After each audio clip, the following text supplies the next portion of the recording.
We all know the phrase, float like a butterfly, sting like a bee. We've seen the shuffle, heard the rhymes, and watched the iconic knockout of George Foreman in the heart of Zaire. The Rumble in the Jungle in 1974 is where most stories of Muhammad Ali's greatness reach their peak. But what if I told you that victory wasn't the end of his fight? It was just the beginning of his most important war. This isn't just another highlight reel. This is the untold story of the battles Ali fought long after the bell had rung outside the boxing ring. Most people think Ali's toughest opponents were giants like Foreman or his legendary rival, Joe Frazier. But his biggest fights were against the United States government, a debilitating illness, and time itself. To understand this, we have to rewind a few years before that legendary night in Kinshasa. In 1967, at the height of his powers, the heavyweight champion of the world, Muhammad Ali, refused to be drafted into the US military to fight in Vietnam. His reasoning was simple and profound. My conscience won't let me go shoot my brother, or some darker people, or some poor, hungry people in the mud for big, powerful America. The backlash was immediate and brutal. He was stripped of his heavyweight title, his boxing license was revoked in every state, and his passport was confiscated. The man who called himself the greatest was suddenly in exile in his own country. 3.5 years, during what should have been his athletic prime, Ali couldn't fight. He was facing a 5-year prison sentence and a $10,000 fine. While other fighters were making history in the ring, Ali was speaking on college campuses, fighting his case in the courts, and scraping by to support his family. Declassified FBI files from the era reveal the extent of the government's surveillance. They monitored his calls, tracked his movements, and built a case designed to silence him. He wasn't just a disobedient athlete. To them, he was a threat to the established order. This is where you see the evolution from the brash, loudmouth Louisville lip into something more, a global conscience.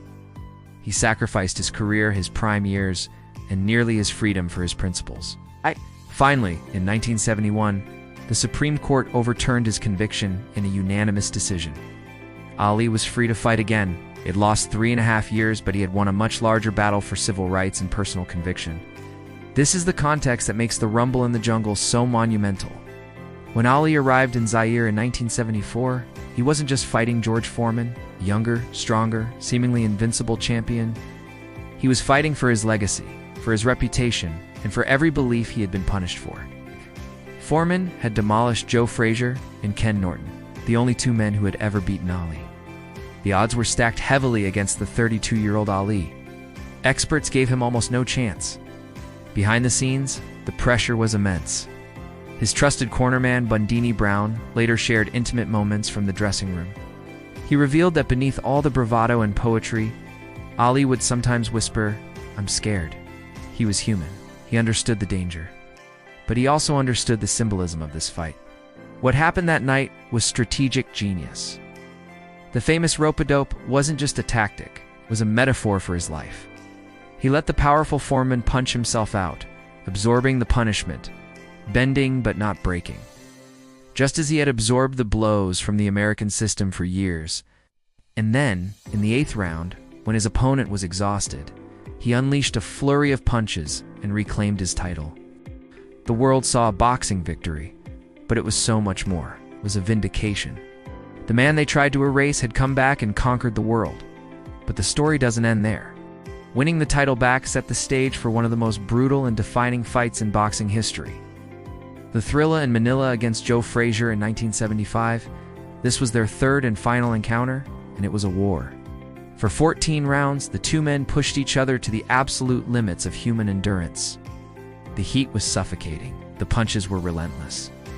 After the 14th round, Ali returned to his corner and told his trainer, "Cut him off," motioning to his gloves. He was ready to quit. He said it was the closest thing to dying he had ever known. But across the ring, Frazier's corner stopped the fight first. His eyes were swollen shut. Ali won, but the cost was immense. Both men left a part of themselves in that ring forever. Verona Ali, his wife at the time, described the aftermath as heartbreaking. The champion was physically shattered. This wasn't a glorious victory lap. It was a deeply human moment of suffering and survival. This is when the final, most relentless opponent began to truly emerge: Parkinson's disease.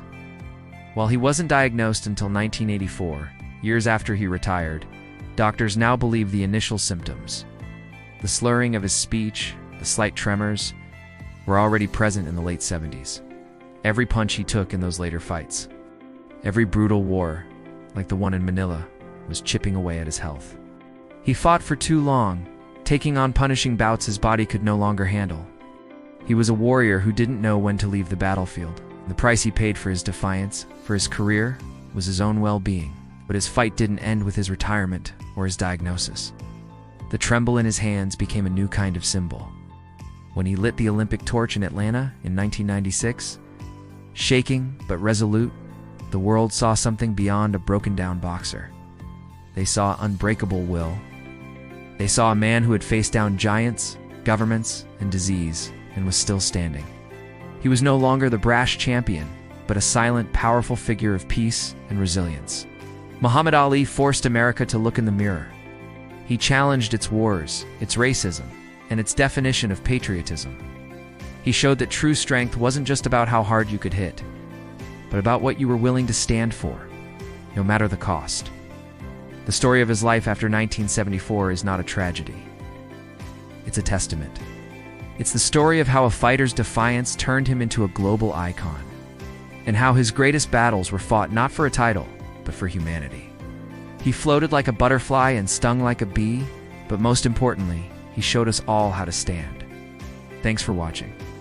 If this story changed how you see the legend of Muhammad Ali, be sure to like this video and subscribe for more deep dives into the stories you thought you knew. See you in the next one.